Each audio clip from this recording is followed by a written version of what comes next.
guys, so if you own an Amazon, or if you're modifying an Amazon, racing an Amazon, one of the questions you probably ask yourself is how wide can you go with the rear wheels? Lots of people get this wrong. Lots of people run into problems with, rubbing on the arches, rubbing on the inside.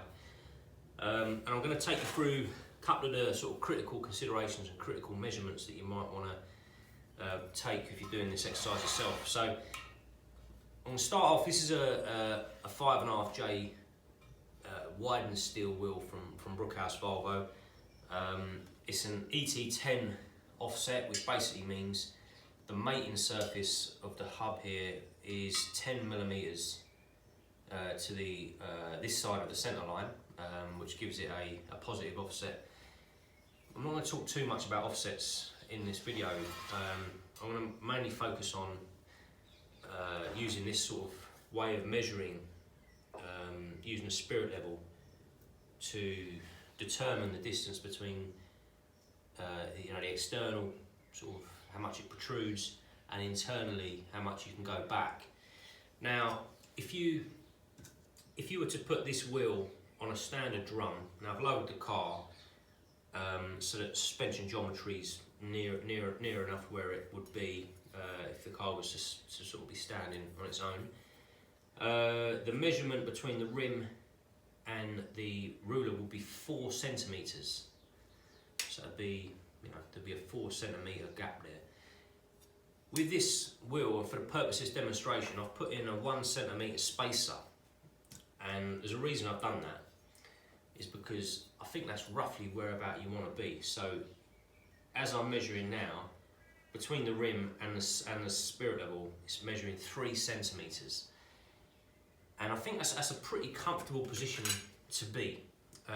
If you, as you may have seen from my feed, these are the wheels I normally run. If I do the same measurement with these, I've got a 2 centimeter gap. Now they're a 7J wheel with a 205 tyre on, and I don't get any arch clearance issues. But I think aesthetically they do stick out a little bit further than I would like, and I'm talking very small amount. So in this case, I'm going to keep them back by 1 centimetre, which I think, as I'm saying, if you haven't modified this rear lip, it's probably a good place to be, particularly if you want to fit a wider tyre, maybe something that's a little bit more bulky, maybe a 205, 215. But you can go out a little bit further if you really want it. I'm going to talk about the inside measurement now. So if I put my hand around the back, you've actually got quite a bit of room between the sort of chassis turret there and the suspension link. Just to give you a rough measurement, got 2 3/4 inches to the suspension, and before it hit the chassis, 2.5. So you could potentially set this wheel back by 2 inches and still have some sort of play there. You don't want to obviously be going too close because the car's rocking up and down. The suspension does. The wheels do need a little bit of movement in the arches. So to give you that other critical measurement, if I was to go back 2 inches, or in new money, let's say 5 centimeters, the measurement from the sort of back lip of the wheel to the spirit level is 24 centimeters. So adding 2 inches to the back of the wheel, and they'll probably cut a band in about here, move it back by 2 inches or 5 centimeters. Sorry, I'm skipping between sort of metric and imperial, but would give you an overall rim size of, we go from 5.5J to 7.5J, and a 7.5J wheel is probably about as much as you can go before you'd start either having to modify something or you're going to start running into problems. As for a tyre, I'm still in a bit of deliberation over this. I mean, these tyres I'm running on the alloys are these are 205 70 14s, and they're a chunky tyre, and they look great. I don't have any clearance issues at all. On the 15, I'm somewhere between a 215 60-15 or a 225 50-15, and the reason for the lower profile is that typically manufacturers of cut slick tyres, you know, competition tyres, tend to have the lower profiles. Now on a classic car, I'd always try and keep a bit of a higher profile because I think it suits the car more. But in this case, I may be sort of constrained by having to go with slightly lower profiles so I can get the cut slick tyres that I want. But so, by the power of the internet, we've magically got the wheels banded. These were done by Banded Steel Wheel Company down in Devon, a guy called Damien. Done a lovely job. As you can see, got the 2-inch band in the back there, and the centres have been pushed back on the rim by about ½ an inch, giving us you know, an extra ½ inch offset, slightly deeper dish. So I fitted one of the wheels up to the car just so we can see what the measurements are. The critical measurements at the rear of the wheel to the suspension or to the suspension linkage is 1 inch, and to the chassis is also 1 inch. So it's about what I planned. We do the same measurement on the front. Just get that lined up.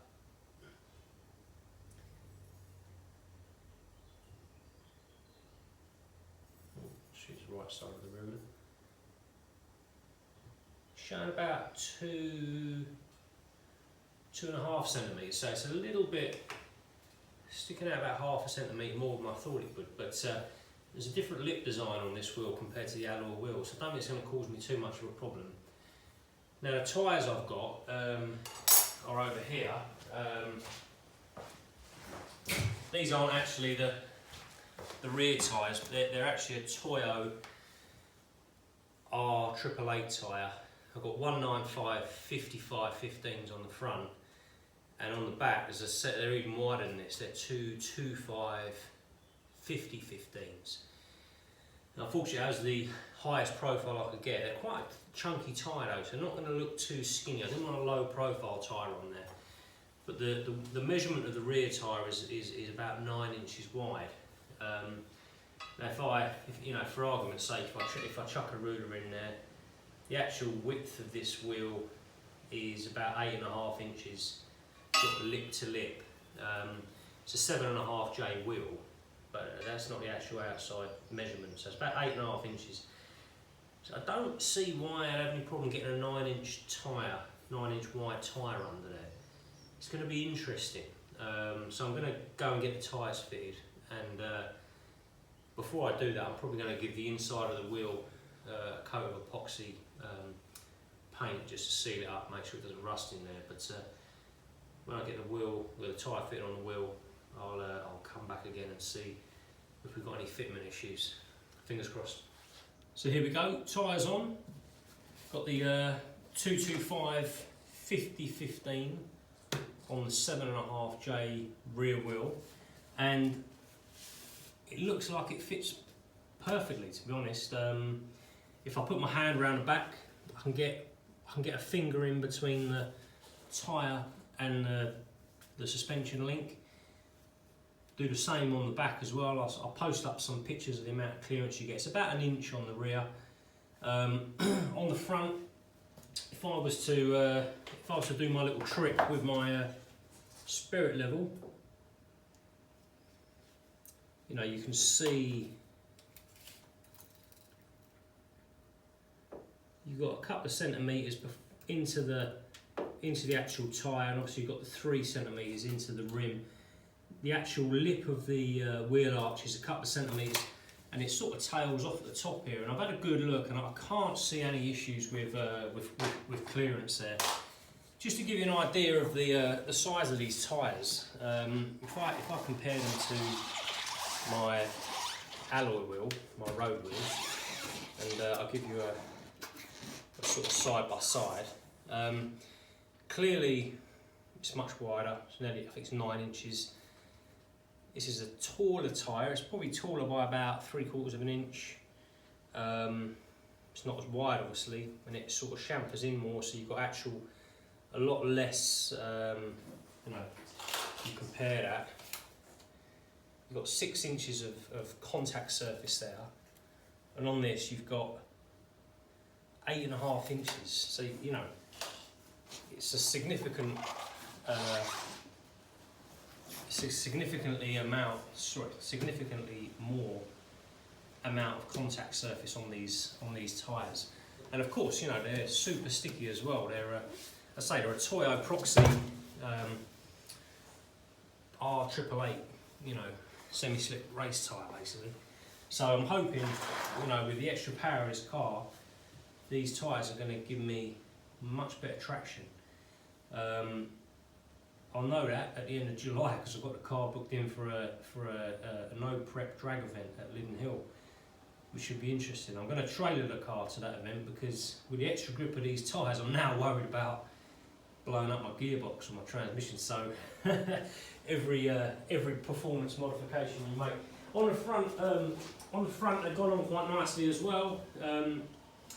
You know, as I say, that they've all been stepped out by 1/2 inch by moving the centres back. The front have got an extra 1/2 inch band put on. 195 55 15s on the front, 225 50 15s on the rear, 7.5J rears, 6.5Js, 6 or 6.5J on the front. Yeah, 6 on the front actually. And you know, I'm pleased. You know, it's looking pretty good. I'm looking forward to driving it now. See what a difference it makes on the road. I'll make sure I feed back on my channel. Stay tuned for updates. Cheers.